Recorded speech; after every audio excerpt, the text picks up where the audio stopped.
after that, we also started buying sand from the region to basically again like expand this landmass. And so in my mind, this country that I live in is something that has been reinventing itself through these kind of I guess there are no more strict boundaries anymore when you start thinking about it like that.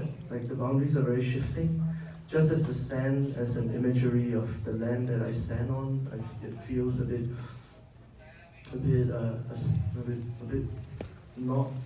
I mean, it was water 5 years ago, and then now I'm standing on sand. This feeling is something very strange, slightly unstable, but I'm not sure how to feel about it. And so I think this film is my fascination on this idea of living in a country that has been expanding. I think now it's 25% more than when we first started expanding the whole country. So this is, I guess, my starting point where I was investigating this film. And once you start digging deeper, you're gonna find the people responsible for this land reclamation, and basically they are the workers, and the workers are in Singapore, 99.9% is migrant workforce doing like construction, land reclamation, kind of more hard labor types. So this story became their story, the migrant workers. Yeah. There's a metaphysical element to your film. Can you talk about the decision to take the film in that direction? Maybe this is coming from my own background in philosophy, and which is what I studied after my film studies. I guess I start to think in slightly more metaphysical ways. Just as well, we were discussing about the concept of an imagined land. You know, this idea that a land can be thought out, as though, I think one of the lines is like to say that, the shoreline is so straight, it feels like it was drawn out by a ruler or something, you know, like it's imagined out by some mind, right? So very much of Singapore is engineered, you know. There are very little natural boundaries or natural restrictions anymore in that sense. And so this idea is quite metaphysical in that sense. It's a bit like an imagined nation state in that sense. But at the same time, I think structurally, my film, also I was playing around with this kind of identity shifting between peoples, or maybe the structure of the film kind of overlays to something like time chronologies, but not exactly time chronologies, and how they come together. And maybe something about that is, for me, an experiment to basically pull the two worlds closer, right? One world is the world of a middle class, local, majority Chinese, quite privileged detective guy, which almost is like myself. And then at the same time, on the other end, this worker, you know, this migrant is having a very tough life from a very complete different background, the working class. And my idea of pulling them together into a common humanity, I guess that's what I'm trying to aspire with this film. And I think I use this kind of structure to pull them together. All right, let's kick it to the audience. Does anybody have any questions? Yes. Hello. First, thanks for giving us a very insightful film and showing us a side of Singapore we don't usually see. You know, certainly not Crazy Rich Asians, right? Can you talk a bit about the level of awareness amongst ordinary Singaporeans about, you've got Singapore has such a big migrant population, right? So on these abuses, do they talk about it? What's the level of discourse about this whole situation? The short answer is that it's low. The level of discourse and awareness about this is very, very low. In one sense, you do see a lot of migrant construction workers around in Singapore because Singapore is constantly being constructed. You know, in every corner you turn to, there's construction going on. But then I think they become something like an invisible, right? Like a visible invisible, right? That mainstream society is somewhat one-sided to what's going on. Also because of the status of being migrant, it's just a lot easier to ignore. I mean, that's probably the case, not just in Singapore, but everywhere else. I mean, it's a bit of a global economic situation we have here, and this film is a bit of a microcosm of this with Singapore. So it ought to feel like everybody can see this, but at the same time, very little people really are. And so that's why it's a little bit of a detective investigation going on, because not all the processes are also so transparent. You know, it really requires digging. Maybe because why I'm making a film, you know, really out of this. And as you put it, it's not Crazy Rich Asians. I mean, just as well, we know Singapore to have that affluent side. This side of Singapore, I find is just as important, that narrative, because it's the machinery that is running this economic miracle that we see more commonly in the media, and this part of Singapore, for me, is like so intricately to do with our economy and everything else, but at the same time, it's quite not seen. So I felt like it was something that I had to do with this film. Questions? Anyone? Oh, okay. Were there Filipinos in the cast, even if it's in the crowd or whatever? Are you aware that there are Filipinos in your cast? Not that I know of, because we casted quite faithfully, in the sense that most of the, aside from some of the main casting, most of them are actual construction workers. And when we look into it, there are almost very, very little Filipinos doing construction in Singapore. I mean, we know of some like domestic help and stuff like that, more at home, but then, and also middle management sectors, people, Filipinos. But with the construction sector, it's not so much. It's really mainly Bangladesh, China PRC, and Myanmar, some in Thailand, some in Vietnam. Yeah, but Philippines, very little, like almost, you know, we can't find them. So Does that mean we are luckier? The Filipinos are luckier in Singapore? They're not employed that way? Yeah.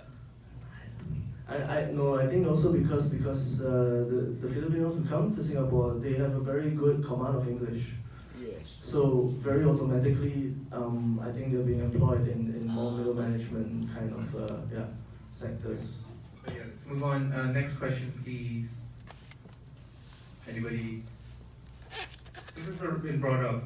Did you see Crazy Rich Asians? No, I've been traveling for a long time, and it was It's fine. before You're fine. I had to catch you on a plane somehow, somewhere. Questions? Anyone? Feel like a question that's posed in your film, in the context of land reclamation, is what is Singapore? Like, this might be too broad to ask in a Q&A setting, but yeah, to you personally, what is Singapore?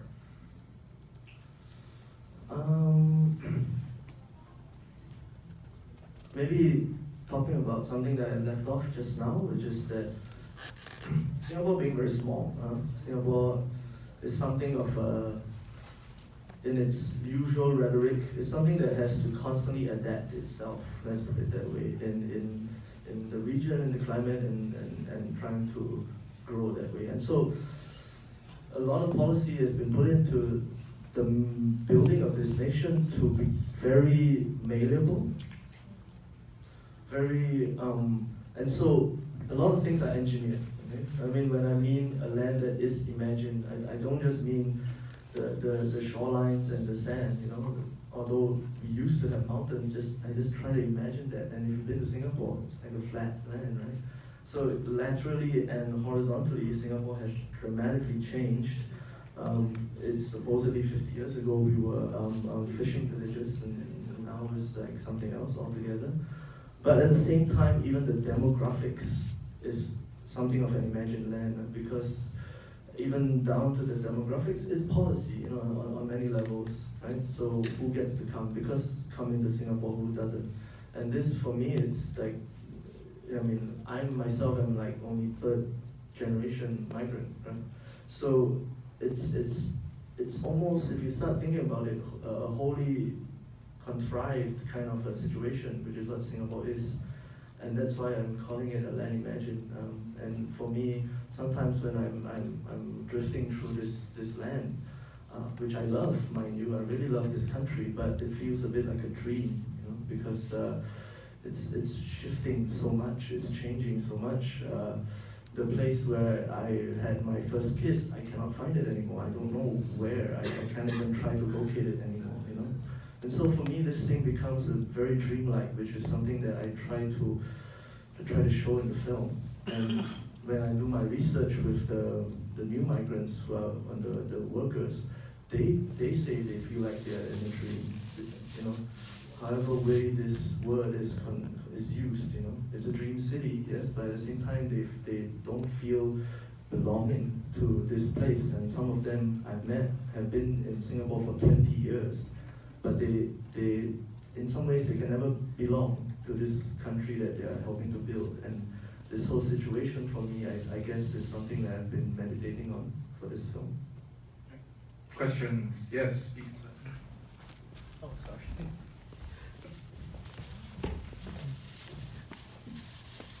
Congratulations for the film. I have a random question, because one of the things I really enjoyed about the film is the music. Like you go on, you use something that's very new to me, like in the early parts, and then you have this whole sequence of like a more, I don't know if it's an old song or something, I was wondering how you came to that decision of that whole scene. And maybe you could also talk about your choice of like making something so youthful in the last moments of the film, because it's very interesting to me. Yeah, the music is, how should I put it? A lot of stuff went into the music, but maybe to keep it simple. Firstly, we decided it was a noir film, right? So I think in keeping with the tradition, we gave it somewhat of a noir soundtrack, but at the same time we threw away the jazz, we threw in some other instruments. We tried to subvert this noir kind of genre into something that's Singapore, or at least Southeast Asian in some strange way. So even the instruments, we tried to subvert it a little bit. And then it was raining, and then we decided, wow, we shot this very hard to shoot in the rain, but then we got this strange, wet, slick quality about it, and it became like a monsoon noir, that's how we call it. So I mean, in keeping with the conventions, I think a lot of the music was somewhat noirish, but then at the same time, as you can tell, I kind of play around the genre a little bit. I mean, we switch into social realism, and like things are changing in the film. A lot of the music for me was actually is for me to use as a memory. And this idea of music and memory and how music triggers certain memories for me is very important, because I'm also playing around with the idea of dreams. So these three things are very interconnected. Like I'm trying to trigger something out of this music, which doesn't have to make total sense. It's just like a trigger. And then all of a sudden you're in something of a dream space. Yeah, especially old songs, and maybe this is just me, it's like my own kind of like childhood, and like, this thing triggers it out. I think this is particularly with the Chinese ballad, very sappy, very sentimental with the lyrics. But another very important thing about the music I want to mention is the workers dancing. So those stuff are actually my first encounter with the workers. I mean, I went to this industrial west of Singapore to do my research, and I stumbled upon them, and they were playing music, and nobody knows this. You know? And if you're in Singapore, you have nothing to do with the West industrial stuff. You don't know what's going on there. You know? But because they are housed, the dormitories are housed there, and it's very expensive for them to come to the city centers for the weekend for their recreation. They make their own recreation. They make merry. You know, they play instruments and they dance. It's almost like a little music festival going on in the West. And then I stumbled upon this, and it was crazy, and they were very welcoming, and they were saying, come and join us. And so every weekend I was going, you know, to join them and basically dance my head off. Yeah. And this process was very important for me because in this dancing, I finally felt like I am no longer this outsider. Just as well, they are no longer workers. We are just bodies, you know, we're just moving bodies. And there is some kind of shared humanity after once we shed all these labels and perceptions, you know. So I think with a lot of the dancing for me in this film, that is what is going on. And I use it also in quite key moments in the film where people start kind of falling away and just becoming this oneness in the film. Yeah, so maybe this is why there's so much of this kind of dancing elements going on. Finally, there's the music of Dot Jiff, which is used at the end, where they were partying out right at the end. This for me is something of an alien thing because suddenly English is introduced. And maybe when I present this film elsewhere, people don't know that in Singapore we are using English as kind of our main language, right? But in this film, the universe I created has not much English, which is also true. But actually, quite commonly, you would hear English, and the band that was playing was a Singapore band, and I was trying to kind of reintroduce a very uncanny kind of strangeness about that last scene because actually we don't even know where they are. Like, is it a place of this world? We don't really know. But at the same time, it's also a strange kind of Singapore band doing this English music, which for me worked at the end. Okay, unfortunately, we are out of time. Ladies and gentlemen, Director Chris Siew.